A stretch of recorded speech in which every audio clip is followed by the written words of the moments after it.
Hi, I'm Dawn Polk with RV Education 101. The water system in your RV provides the water you drink from and the water you use to wash dishes and take showers with. We cannot assume it will always be safe and fresh like the water system in our home.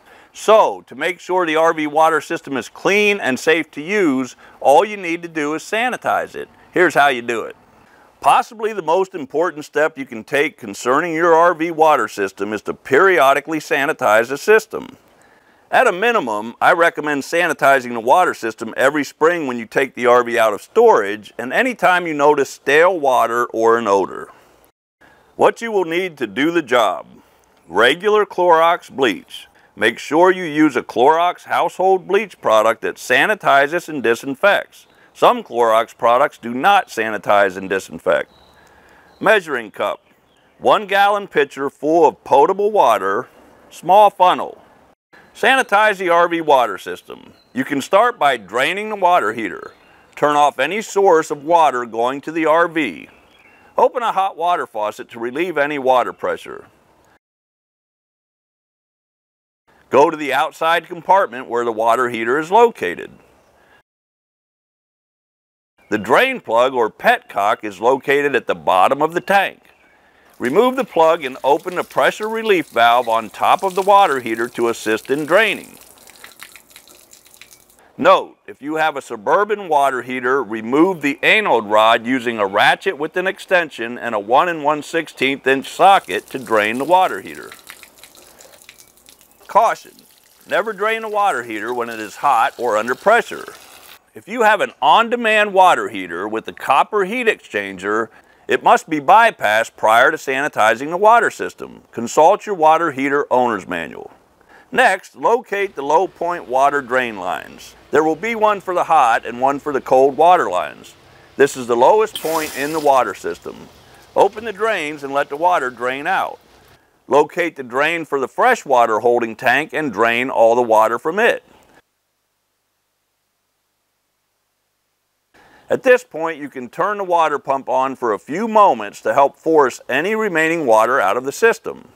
Do not let the pump continue to run after the water stops draining. When the water is done draining, close all the drains you previously opened. What we have accomplished so far was to evacuate most of the water from the water system. Now, take a 1/4 cup of regular household bleach for every 15 gallons of water that your freshwater tank holds. Mix the bleach with water into a 1 gallon container and pour it into the freshwater holding tank. A small funnel is helpful.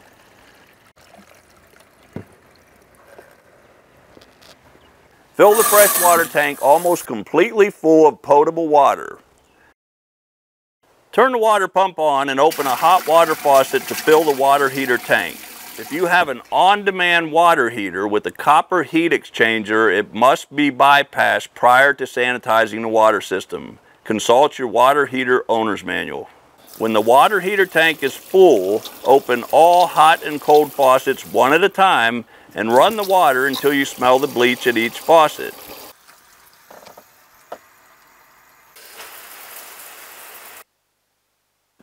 Close the faucets. Let it sit in the water system for at least 12 hours. Drain the entire water system again and refill the freshwater tank with potable water. Open all the faucets and run the water until you no longer smell any bleach. It may be necessary to repeat this process again to eliminate all signs of bleach from the water system. Once this is done, it is safe for you to use your RV water system. I am convinced anybody can sanitize the water system on their RV. Just follow the steps we outlined here. After the job is done, you have the satisfaction of knowing the water system is fresh and safe to use. To learn more about using and maintaining your RV, visit RVOnlineTraining.com. Happy camping.